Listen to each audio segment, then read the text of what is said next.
students, welcome to Samachir Study YouTube channel. In this video, we are going to solve Standard 9 Science Workbook, Worksheet number 2, questions 1 to 11. First question, if the velocity and acceleration are in the same direction, then the object will. So, இந்த கொஸ்டினுக்கு answer பண்ணணும்னா உங்களுக்கு velocity and acceleration ஓட direction same இருந்தா அதோட concept understand பண்ணியிருக்கணும். இதில் என்ன கான்செப்ட்னா if acceleration points in the same direction as the velocity, object will be speeding up. அப்போ ஆக்சலரேஷனும் வெலாசிட்டியும் சேம் டைரக்ஷன்ல இருக்கும்போது அந்த ஆப்ஜெக்ட் ஸ்பீட் ஆகும். அதே டைம்ல ரெண்டும் ஆப்போசிட் டைரக்ஷன்ல இருந்தா என்ன ஆகும்? Object will be slowing down. So இதுதான் அதோட கான்செப்ட். ஸோ இந்த கான்செப்ட் தெரிஞ்சிட்டுனா நீங்க இந்த கொஸ்டினுக்கு என்னென்ன ஆன்சர் பண்ணுவீங்க? Option B, velocity and acceleration are in the same direction, then the object will be speeding up. So, இதுல note பண்ண வேண்டியது இந்த point தான். Velocity, acceleration, same direction. So, speed increases. Okay. Now, second question. இந்த question, first question அப்படியே opposite கேட்டிருக்காங்க. Moving object slows down when. அப்போ இதுக்கு என்ன பார்த்தோம்? acceleration and velocity opposite directionல இருந்தா அந்த object slow ஆகும். Okay. So, இது தெரிஞ்சதுன்னா இந்த கொஸ்டினுக்கு எப்படி ஆன்சர் எழுதுவீங்க? Moving object slows down when velocity and acceleration are in opposite direction. Option B is the right answer. Okay. Now, third question. இந்த question கொஞ்சம் இன்ட்ரெஸ்டிங்கான கொஸ்டின். நல்லா பாருங்க. A student goes to his friend's house with a speed of 30 km per hour. He finds that the house of his friend is closed. He comes back immediately with speed of 40 km per hour. Which of the following expressions is correct? So, இதில் வந்து average speed, average velocity அந்த terms கொடுத்திருக்கிறாங்க. கடைசியா உள்ள ஆப்ஷன்ல 30 plus 40 சொல்லிட்டு average speedக்கு ஒரு formula answer கொடுத்திருக்கிறாங்க. ஸோ இதில் வந்து கான்செப்ட் அண்டர்ஸ்டாண்ட் பண்ணிங்கன்னா அந்த ஸ்டூடெண்ட் வந்து அந்த ஹவுஸ்க்கு ஃப்ரெண்டோட ஹவுஸுக்கு ஃபஸ்ட்டு ஒரு டைரக்ஷனில் போகிறாங்க. இப்போ இதுதான் ஹவுஸ்னா இவங்க இங்கேருந்து ட்ராவல் பண்ணி அந்த ஃப்ரெண்டோட வீடை ரீச் பண்ணுறாங்க. அங்கே இருந்து அவங்க எகெயின் ரிட்டர்ன் ஆகுறாங்க. அப்போ நல்லா நோட் பண்ணுங்க. இதில் வந்து டிஸ்பிளேஸ்மெண்ட் வந்து அவங்க ஸ்டார்ட் பண்ண இடத்துக்கே திரும்ப வந்துடுறாங்க. ஓகே. ஸோ ஆக்சுவலி பார்த்தீங்கன்னா இங்கே வந்து டிஸ்பிளேஸ்மெண்ட் ஜீரோவாக இருக்கும். உங்களுக்கு டிஸ்டன்ஸுக்கும் டிஸ்பிளேஸ்மெண்ட்டுக்கும் உள்ள டிஃபரன்ஸ் தெரியும். டிஸ்டன்ஸ்னா என்னது? அவங்க டோட்டல் லெங்த் எவ்வளவு கவர் பண்ணுறாங்கங்கிறது டிஸ்டன்ஸ். டிஸ்பிளேஸ்மெண்ட் என்னது? ஸ்டார்டிங் பாயிண்ட்டுக்கும் எண்டிங் பாயிண்ட்டுக்கும் உள்ள டிஃபரன்ஸ் தான் டிஸ்பிளேஸ்மெண்ட். அப்போ average speed depends on the distance. Distance value எப்படி இருக்கும்? ஹையாக இருக்கும். But average velocity depends on displacement. அவங்க ரிட்டர்ன் ஆனதுனால இந்த டிஸ்பிளேஸ்மெண்ட்டோட வேல்யூ லெஸ்ஸாக இருக்கும். இதில் இன்னொரு விஷயம் நோட் பண்ணுங்க. அவங்க டைரக்ஷனை சேஞ்ச் பண்ணுறாங்க. கரெக்டாக போகிறது ஒரு டைரக்ஷனில் இருக்கும், திரும்ப ரிட்டர்ன் வர்றது இன்னொரு டைரக்ஷனில் இருக்கும். ஸோ இந்த மாதிரி டைரக்ஷன் ஒரு ஜேர்னியில் சேஞ்ச் ஆச்சுன்னா கான்செப்ட் எப்படி இருக்கும்னா average speed will be greater than the magnitude of average velocity. So நல்லா நோட் பண்ணுங்க. If an object changes direction in its journey, so direction change ஆகுதான்னு பார்க்கணும். அப்படி டைரக்ஷன் சேஞ்ச் ஆச்சுன்னா என்ன concept? Average speed will be greater than the average velocity.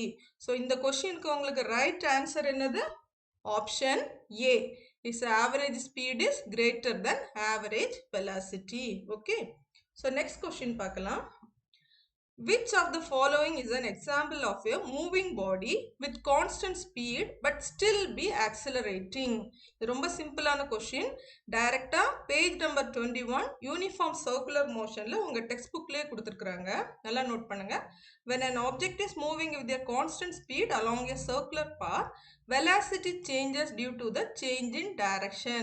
So it is an accelerated motion. So இப்போ இந்த கொஸ்டினுக்கு என்ன ஆன்சர் பண்ணலாம்? First option, a body moving with constant speed in circular path will be accelerating. So option A is the right answer for question number 4. Next question. How does speed time graph look like when an object is moving with changing speed? இதுக்கு நீங்க சிம்பிளா note பண்ணிக்கோங்க. ஸ்பீடும் டைமும் நீங்க y ஆக்சிஸ்லயும் x ஆக்சிஸ்லயும் எடுத்து வரைஞ்சுக்கிறீங்க. Constant speedo இருந்தா அந்த graph எப்படி இருக்கும்? இந்த மாதிரி ஸ்ட்ரைட் லைனா கிடைக்கும். இப்போ ஃபார் எக்ஸாம்பிள் என்னோட ஸ்பீட் 45 அப்படின்னு வச்சுக்கோங்களேன். ஸோ கான்ஸ்டன்ட் ஸ்பீட்னா ஒரு ஸ்ட்ரைட் லைன் கிடைக்கும். ஓகே, ஸோ இங்கே என்ன சொல்லியிருக்கிறாங்க? Changing speed. So speed change ஆகுதுன்னா இந்த கிராஃபை நல்லா பாருங்க. 10ல இருந்து 30க்கு ஸ்பீட் சேஞ்ச் ஆகுது. தென் 30 to 40, 40 to 30 இதெல்லாம் ஸ்பீட் சேஞ்சஸை மென்ஷன் பண்ணுது. ஸோ ஸ்பீட் சேஞ்ச் ஆகும்போது அந்த கிராஃபில் என்னது இருக்கும்? ஸ்லோப். கிரேடியன்ட்டுங்கிறது வேற ஒன்றும் இல்லை, ஸ்லோப். ஸ்லோப்னா என்னது? நம்ம ஆல்ரெடி படிச்சிருக்கிறோம். dy by dx, change in y axis, change in x axis. So கண்டிப்பாக ஒரு ஆப்ஜெக்ட் வந்து சேஞ்சிங் ஸ்பீடில் மூவ் ஆச்சுன்னா இட் ஹேஸ் ஸ்லோப். இந்த மாதிரி இருக்கும். இப்போ இதில் ஸ்லோப் எப்படி கேல்குலேட் பண்ணுவீங்க? இந்த மாதிரி ஒரு சின்ன ட்ரையாங்கிள் வரைஞ்சி dy dx வேல்யூ கேல்குலேட் பண்ணியிருப்பீங்க. ஓகே, ஸோ சேஞ்சிங் ஸ்பீட் இருந்துச்சுன்னா அதில் ஸ்லோப் இருக்கும். ஸோ அப்போ இந்த கிரேடியன்ட்ங்கிறது அந்த ஸ்லோப்பை மென்ஷன் பண்ணக்கூடியது. ஸோ இப்போ இதில் என்ன ஆகும்? நான் ஜீரோ கிரேடியன்ட் இருக்கும். ஓகே, நான் ஜீரோ கிரேடியன்ட்னா இருக்கும் மீனிங் என்னது? கண்டிப்பா இட் ஹேஸ் ஸ்லோப். அதை தான் இதில் மென்ஷன் பண்ணியிருக்காங்க. இப்போ ஆப்ஷன் ஏ பார்த்தீங்கன்னா ஜீரோ கிரேடியன்ட், இது ராங். அதே மாதிரி கிரேடியன்ட் வித் ஜீரோ வேல்யூஸும் ராங். ஸ்ட்ரைட் லைன்ங்கிறதும் wrong. So the answer is speed time graph look like when an object is moving with changing speed, non-zero gradient. அதுக்கு meaning என்னது? it has slope. அவ்வளவுதான்.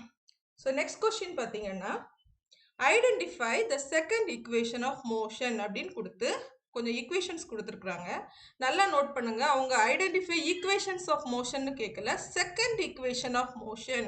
So text book page number 19ல equations of motion கொடுத்துருக்குறாங்க. இந்த மூணுமே equations of motions தான், first த்ரீயுமே. But second equation this s equal to ut plus half at square. So the right answer is B, option B. Next question. An object travels 40 meters in 5 seconds and then another 80 meter in 5 seconds. The average speed of the object. So, இது கண்டுபிடிக்கிறதுக்கு உங்களுக்கு இந்த formula தெரிஞ்சா போதும். Average speed equal to total distance travel divided by total time taken. So, இந்த கொஸ்டின்ல total எவ்வளவு distance travel பண்ணியிருக்கிறாங்க? 40 plus 80. So, total 120 metre travel பண்றாங்க. அதே மாதிரி எவ்வளவு டைம்ல இந்த டிஸ்டன்ஸ் டிராவல் பண்ணியிருக்கிறாங்க? 5 second plus 5 second. So total 10 second. So இதில் சப்ஸ்டியூட் பண்ணலாமா? 120 divided by 10, 12 metre per second. ஸ்பீடோட யூனிட் என்னது? ms power -1. ஸோ அதை தான் கொடுத்துருக்குறோம். So the answer is 12 ms power -1. Okay, so next question.